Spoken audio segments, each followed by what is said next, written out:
ಇಂದು November 14 ವಿಶ್ವ ಮಧುಮೇಹ ದಿನ ಮತ್ತು ನಾನು ನಿಮ್ಮೊಂದಿಗೆ ನಿಜವಾಗಿಯೂ ಪ್ರಮುಖವಾದ ವಿಷಯವನ್ನ ಹಂಚಿಕೊಳ್ಳಲು ಬಯಸುತ್ತೇನೆ.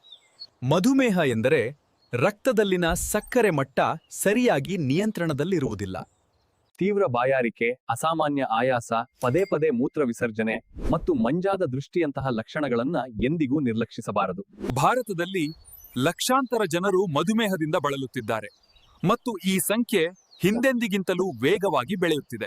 ದಿನಕ್ಕೆ 30 ನಿಮಿಷಗಳ ಕಾಲ ನಡೆಯೋದು, ಜಂಕ್ ಫುಡ್ ಕಡಿಮೆ ಮಾಡುವುದು ಮತ್ತು ಸರಿಯಾದ ನಿದ್ದೆ ಪಡೆಯೋದು ಮುಂತಾದ ಸರಳ ಅಭ್ಯಾಸಗಳು ಬಹಳಷ್ಟು ವ್ಯತ್ಯಾಸವನ್ನುಂಟು ಮಾಡುತ್ತವೆ. ನಿಮ್ಮ ತಟ್ಟೆಯನ್ನ ಸಮತೋಲನದಲ್ಲಿಡಲು ಪ್ರಯತ್ನಿಸಿ. ಅರ್ಧ ತರಕಾರಿಗಳು, ಸ್ವಲ್ಪ ಪ್ರೋಟೀನ್ ಮತ್ತು 1 ಭಾಗ ಧಾನ್ಯಗಳು ಅಥವಾ ಸಿರಿಧಾನ್ಯಗಳು. ನಿಮ್ಮ ವಯಸ್ಸು ಎಷ್ಟೇ ಇರಲಿ, ನಿಮ್ಮ ರಕ್ತದಲ್ಲಿನ ಸಕ್ಕರೆ ಮಟ್ಟವನ್ನ ನಿಯಮಿತವಾಗಿ ಪರೀಕ್ಷಿಸುವುದು ದೀರ್ಘಾವಧಿಯಲ್ಲಿ ನಿಮ್ಮ ಆರೋಗ್ಯವನ್ನ ರಕ್ಷಿಸುತ್ತದೆ. ನಮ್ಮ ಆರೋಗ್ಯ ನಮ್ಮ ಕೈಯಲ್ಲಿದೆ ಮತ್ತು ಜಾಗೃತಿ ಹಾಗೂ ಕಾಳಜಿಯಿಂದ ನಾವು ಪ್ರತಿದಿನವೂ ಬಲಶಾಲಿಯಾಗಿ ಬದುಕಬಹುದು ಎಂಬುದನ್ನ ಇಂದು ನೆನಪಿಸಲಿ.